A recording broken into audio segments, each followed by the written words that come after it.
제가 사진 생활을 하면서 많은 카메라를 사용해 봤는데요. 일명 똑딱이는 왠지 모를 거부감이 있었습니다. 똑딱이는 사진 못 찍는 사람들이 쓰는 카메라 아니야? 카메라는 내가 설정해서 찍어야지 자동으로 찍어도 되는 건가? 렌즈가 작아서 사진이 잘 나오기는 할까? 이런 이유로 똑딱이는 쳐다도 안 보고 있었는데요. 결혼 전 제 와이프가 똑딱이로 사진을 찍고 있는 겁니다. 그때는 뭐 별로 대수롭지 않게 넘겼었죠. 그런데 결혼 후 어느 날 카메라 청소를 하던 중 와이프 카메라도 같이 해줄 겸 카메라를 찾아봤는데 글쎄 그 똑딱이가 콘탁스 T3 게다가 한정판? 검색을 좀 해보니까 상태가 좋은 놈들은 400만 원을 넘어가더라고요. 뭐냐 똑딱이 주제. 그래서 기왕 있으니 한번 써보기로 했습니다. 파리, 베를린, 바르셀로나를 여행하면서 실컷 셔터를 눌러봤습니다.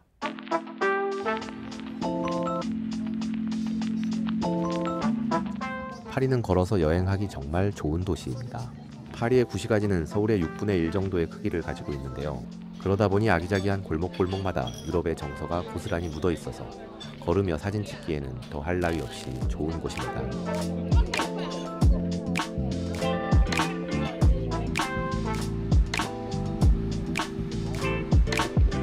다양한 인종과 사람들, 파리 어디에서나 보이는 에펠탑과 센강을 걷다 보면 파리에서의 시간은 정말 쏜살같이 흘러갑니다.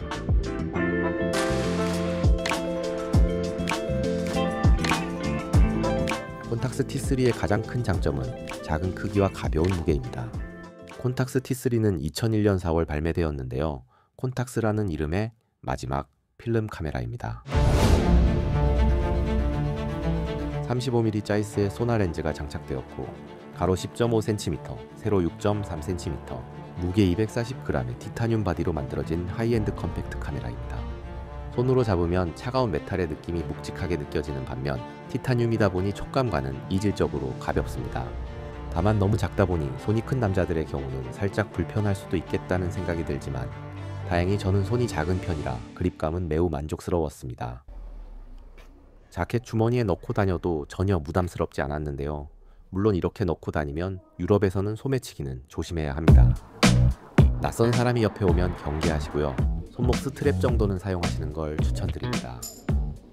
가볍게 가지고 다니다가 마음에 와닿는 풍경이 보이면 꺼내서 찍으면 끝입니다.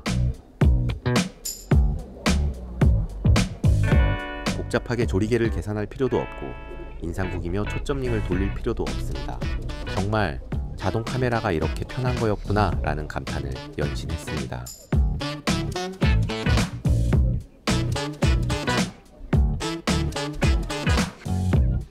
베를린에서도 콘탁스 T3와 동행은 계속되었습니다.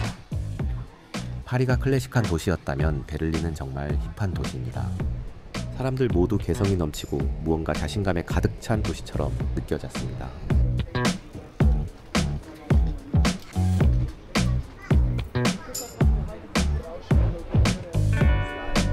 제가 그동안 자동 카메라를 사용하지 않은 가장 큰 이유는 바로 딜레이 타임과 셔터렉 때문입니다. 수동 카메라와 다르게 자동 카메라는 전원을 켜는 시간이 필요합니다. 당장 찍고 싶은 장면이 눈앞에 있을 때는 이 시간이 정말 길게 느껴지죠. 콘탁스 T3는 전원을 켠 뒤 촬영 가능한 상태가 되기까지 1.7초의 딜레이 타임을 가지고 있습니다. 2초 미만의 준비 시간은 다른 똑딱이들에 비해 상당히 빠른 편인데요. 콘탁스 T3보다 켜짐 속도가 빠른 카메라는 니콘 35ti가 1.6초, 미놀타 TC1이 1.5초, 니코 GR1V가 1.3초 정도로 꼽을 수 있는데요. 거의 순위권 안에 들어가는 속도입니다. 실제로 들고 다니면서 찍어보니 전원 딜레이 타임에서 오는 불만은 거의 없었습니다. 왜냐면 조금 숙달이 되니 한 손으로 주머니에서 꺼내는 동시에 전원을 켜는 것이 가능했습니다. 이것보다 더 문제라고 생각했던 것이 바로 셔터렉입니다. 보통 수동 카메라들은 셔터를 누르면 손끝의 울림과 동시에 셔터가 작동되어서 원하는 장면을 잘 포착할 수 있는 반면 똑딱이는 초점을 맞춘 뒤 셔터가 작동하기에 즉 AF, 오토포커스 타임이 필요한데요. 그 시간이 0.35초 정도라고 합니다. 0.35초라고 하면 상당히 짧은 시간처럼 느껴지는데요.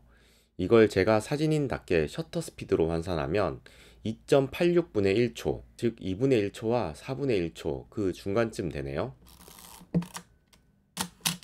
4분의 1초, 철컥. 또 이렇게 직접 들어보면 상당히 긴 시간이라고 느껴지지 않나요? 거기에 진짜 셔터렉, 포커스를 맞춘 다음에 셔터가 동작하기까지 걸리는 시간은 0.08초입니다. 이 속도는 동급 기종 중 가장 빠른 속도를 자랑하는데요. 또 이 정도 속도는 DSLR이나 미러리스의 평균 셔터렉 0.05초에서 0.07초와 거의 대등하다고 볼 수 있습니다. 정리하자면 포커스를 맞추는 데 시간이 걸릴 뿐 셔터렉은 미미하다. 그러므로 반셔터를 미리 눌러 놓으면 찍히는 데는 아무 지장이 없다인데, 하지만 실제로 필드에서 느낌은 살짝 불안했습니다.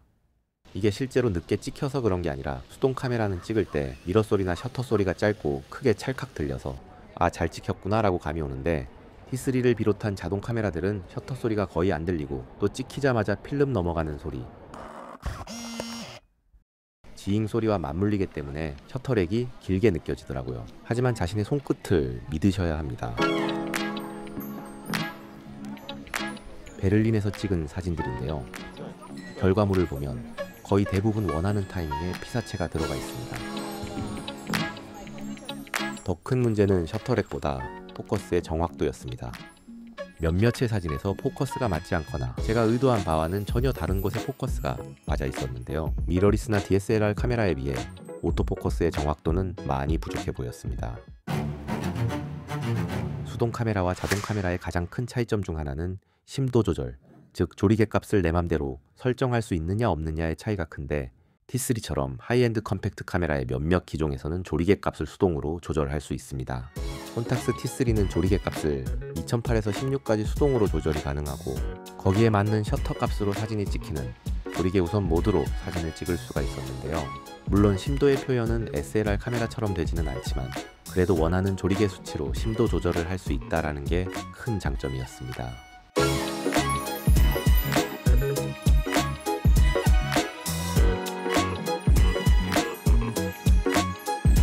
마지막으로 똑딱이의 가장 큰 불신, 과연 사진이 잘 찍힐까? 결과물에 문제가 남았는데요. 자이스 소나 렌즈를 앞에 두고 할 논쟁은 아닌 것 같습니다. T3에는 35mm 자이스 소나 렌즈에 티스타 코팅이 더해졌는데요.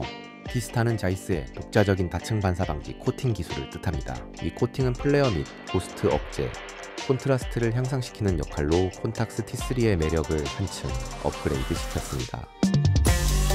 역시나 역광에서 태양을 담고 있는데도 불구하고 플레어를 잘 제어하고 있는 것을 볼 수 있습니다. 또 진득한 콘트라스트와 원색들의 발색이 무게가 있어 보입니다. 전체적인 톤이 안정된 느낌이랄까요?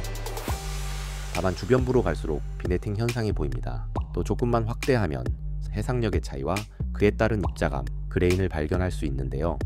이것이 좋은 말로 필름 감성이라고 포장해봅니다. 상업사진도 아니고 개인적으로 해상력이나 선회도를 우선 순위로 두지 않기에 저는 이 정도도 충분히 좋아 보입니다.